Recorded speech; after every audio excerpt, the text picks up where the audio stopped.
How come we don't know this? Why is it when we think about this idea of the gospel and who he is, we never tend to think about him and what he wants. We tend to think about ourselves and where we're at. Don't we always do that? We always look at our Christian life and we look at where we're at, right? We never do that in families, right?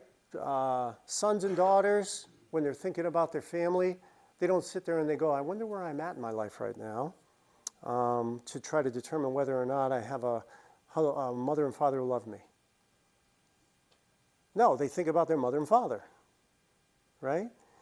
And yet, for some reason, we don't, as Christians, first, to understand why this idea of Mark 8:34 makes so much sense, we don't first think of who he is.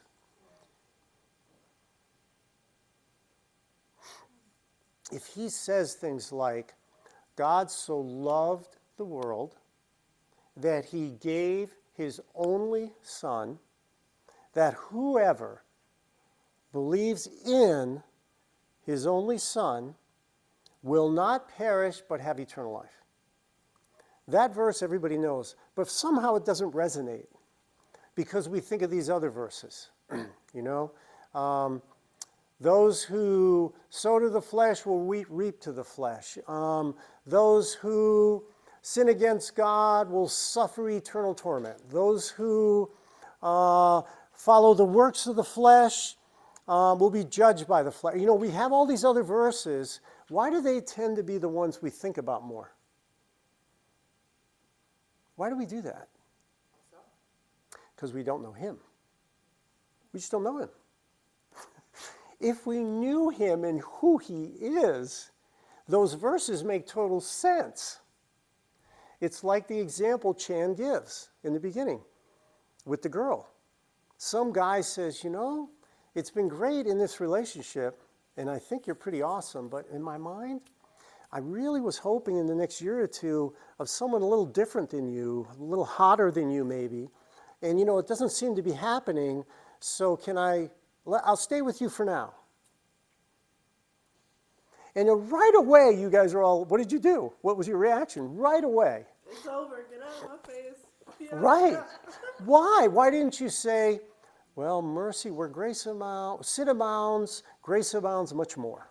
You know, we're in a relationship, and this is offensive to me that you would think of me that way, but by God's grace and a heavy prayer life, I'm sure you'll come around and we'll be good together. Why didn't you think that way? This is a jerk. No. There's a lot of jerks around. And a lot of us treat God that way every day. We do this every day. Why? Why would she want to sign up for that the rest of her life? Why? Because if he doesn't actually like me or care about me, and he's... But again, you're thinking of him.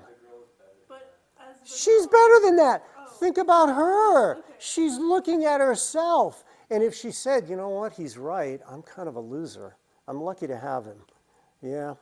Okay, do me a favor. I don't mind if you keep looking on the internet for someone else, but you know, I'm so useless that at least I have you for now. There's a lot of women that think that way. That's right. Do you want to serve a God like that? No. Guys, you got to stop a minute and think about who God is.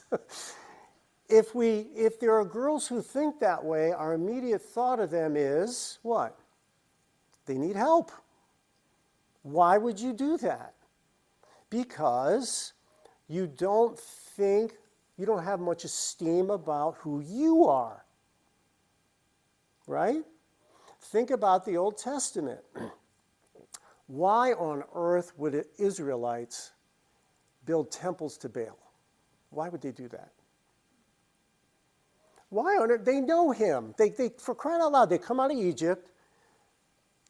The sea parts. I don't know about you guys, but if I'm with God and the sea parts, I'm like, I'm with this guy. I'm staying with him, right? But pretty soon you start seeing they're worshiping other gods or doing these other things. One of the big reasons was in the region it's very arid. There's no water. Baal has two major features about who he is, this made-up god. Fertility and water. He's called the rain god. So when they're in situations where they're in real trouble, things aren't It's all hot, there's no water. They don't reject Yahweh. It's called syncretism. They add Baal. So they're building these temples because they're hoping by appealing to Baal they make it rain. It's the guy who's saying to the girl, well, I still want to hang out with you, but I'm looking for a hot surfer chick. It's the exact same thing that's going on. It's no different.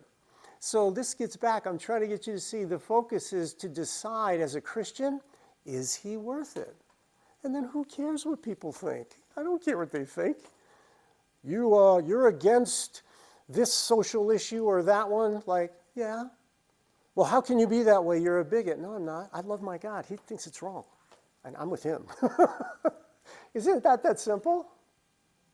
We make it complicated, don't we? I can't really say anything until I read up on the latest book about the big movement going on in our country and make sure I understand it. No, it's like, what does God think?